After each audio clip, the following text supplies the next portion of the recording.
इसके अलावा चेन्नई पेट्रो के बारे में बात कर लेते हैं। मिड टर्म का इनका नजरिया है, अभी देखिए तो 1157 के लेवल पर चल रहा है, 3.15% के अपसाइड के साथ में।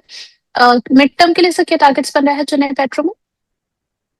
चेन्नई पेट्रोल में 1157 रुपये चल रहा है। यहाँ पे स्टॉप लॉस रहना चाहिए 100 रुपये नीचे, 1057 रुपये। और इसमें टारगेट हम्म। बनते हैं 1350 तक के। तो 1:2 के रिस्क रिवॉर्ड के लिए इसमें बायर्स एंट्री कर सकते हैं near to short term. Long term के लिए पर्सपेक्टिव से भी देखें तो स्टॉक में अच्छे रिटर्न्स बन सकते हैं, तो होल्ड किया जा सकता है स्टॉक। चलिए ठीक है। इसके अलावा सर आधार हाउसिंग फाइनेंस, इस पर आपकी क्या राय रहेगी? अभी देखिए तो 525 पर चल रहा है, 1.16% के डाउन साइड के साथ में। आधार हाउसिंग 525 के लेवल्स पे चल रहा है। अगर इसमें कोई फ्रेश एंट्री करता है तो 500 के स्टॉप लॉस के साथ एंट्री होनी चाहिए। पुरानी होल्डिंग भी हम्म। अगर किसी की है तो सेम स्टॉप लॉस के साथ होल्ड करें। हमने भी सिमिलर लेवल्स पे क्लाइंट्स को एंट्री दिलवाई है इसमें, और 575 और 600 के लेवल्स इसमें आने वाले समय में देखने को मिल सकते हैं। ठीक है। इसके अलावा सर अपोलो माइक्रो सिस्टम को लेकर के आपका क्या व्यू रहेगा? कल इसको लेकर के खबर भी आई थी कि इनको एक नया ऑर्डर भी मिला है, इनकी ऑर्डर बुक स्ट्रांग भी हुई है, 409 के लेवल पर चला है, 2.79% के अपसाइड के साथ। अपोलो माइक्रो भी 409 के लेवल्स पे चल रहा है और काफी अच्छा सेटअप बना रहा है, और एक रेंज में 375 से 450 के रेंज में ट्रेड कर रहा है। तो मुझे लगता है risk reward point of view काफी अच्छा स्टॉक है। 409 पे एंट्री अगर कोई लेता है तो 375 स्टॉप लॉस होना चाहिए, और 450 460 के आसपास टारगेट पे वो प्रॉफिट बुक कर सकते हैं। ठीक है। दूसरा सवाल ई टू ई नेटवर्क को लेकर के है, 402 के भाव पर चल रहा है, 1.13% के अपसाइड के साथ में। ई टू ई इन्होंने 454 पे ले रखा है सर, क्या राय रहेगी आपकी? P2E 402 रुपये भी चल रहा है, और 380 के लेवल से शो कर सकता है चार्ट पे। तो पेशेंस रखना है, चार्ट स्ट्रक्चर अच्छा है लेकिन पेशेंस पूरा टेस्ट करेगा स्टॉक। अगर स्टॉप लॉस रखना है इन्हें तो 375 के स्टॉप लॉस के साथ होल्ड करें, और 450 का ही रेजिस्टेंस है, तो मैं समझता हूँ उस लेवल पे इन्होंने एग्जिट के लिए यूटिलाइज करना चाहिए। और 75 के ऊपर अगर कंसेक्यूटिवली क्लोजिंग मिलता है उसके बाद री एंट्री का सोच सकते हैं स्टॉक के बाद E2E ने। चल ठीक है। ओके। इसके अलावा जमुना ऑटो का सेटअप सर आपको कैसा लग रहा है नई खरीदारी करने के लिए? 137 के लेवल पर खरीद सकते हैं? जी बिल्कुल, इसमें 370 137 अभी चल रहा है, और 127 के स्टॉप लॉस के साथ 10 रुपए नीचे के स्टॉप लॉस के साथ होल्ड किया जा सकता है। टारगेट्स इसमें 150 तक के हमको देखने को मिल सकते हैं आने वाले समय में। ठीक है। इसके अलावा विनीता जी का सवाल है एकस को लेकर के, 255 पर इन्होंने सर खरीदारी की है। एकस का एक अच्छा मूव भी हमें देखने को मिला था। आपका जो व्यू है इसको लेकर के क्या रहेगा? अभी 250 चल रहा है, 3.10% नीचे। स्टॉक का नाम बताएंगे हमको? सर एकस, AEQUS। X, yes. एक्स में मैम 250 रुपये अभी चल रहा है। 250 में भी एंट्री बनती है अगर इनके पास पुराना है तो होल्ड करे। स्टॉप लॉस रहना चाहिए 235 रुपीज, 235 का स्टॉप लॉस इसमें होना चाहिए, और टारगेट्स इसमें हमें आने वाले समय में देखने को मिल सकते हैं 274 और 290 तक।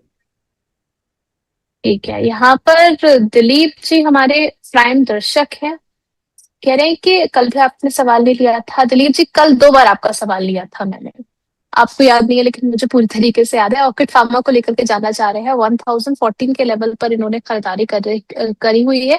कह रहे हैं कि ये नीचे की तरफ जा रहा है सर, तो फिर आपकी राय क्या रहेगी? कौन सा फार्मा में? अच्छा, इन्होंने 1014 के भाव के लिए इन्होंने ऑर्किड फार्मा खरीदारी की थी 1200 के भाव में।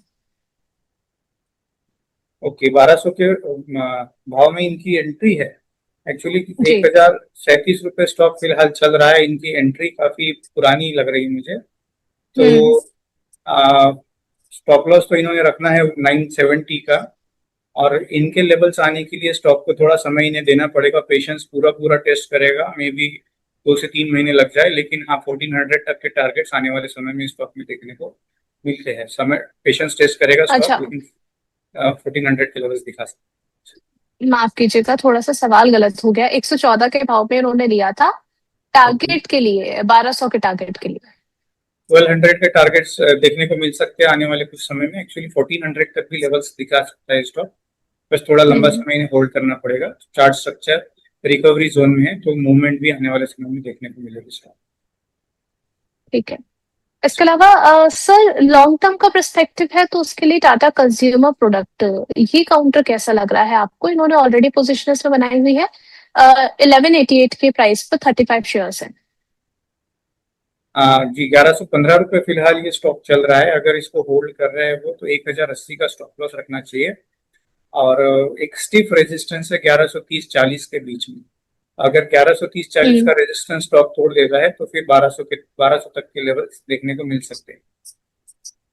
ठीक है। इसके अलावा इंडस टावर की बात करें तो इन्होंने 445 के भाव पे ले रखा है, अभी 400 पर चल रहा है, क्या होल्ड कर सकते हैं लंबी अवधि के लिए? इंडस टावर का चार्ट सेटअप बहुत अच्छा है, काफी अट्रैक्टिव वैल्यूएशंस पे अवेलेबल है। 400 के आसपास ट्रेड कर रहा है। 380 के स्टॉप लॉस के साथ अगर ये होल्ड करते हैं तो 440 और 450 इन लेवल्स पे स्टॉक दिखाई दे सकते। ठीक है। इसके अलावा बाजन प्रोजेक्ट्स कन्हैया जी का सवाल है, इस पर आपकी राय क्या रहेगी?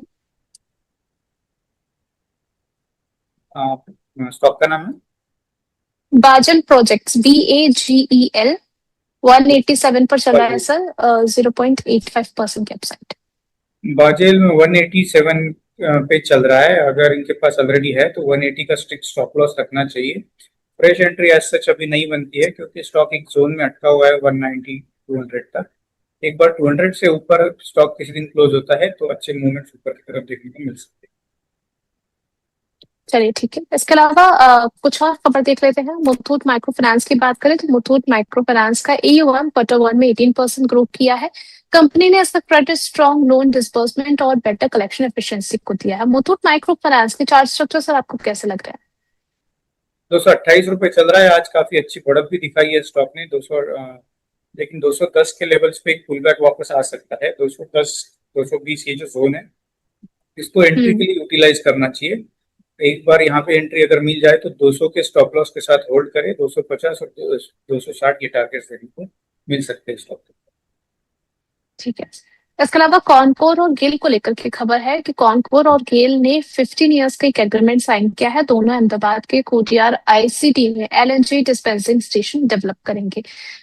कॉनकोर का स्ट्रक्चर सर क्या आगे के लिए इंडिकेट कर रहा है?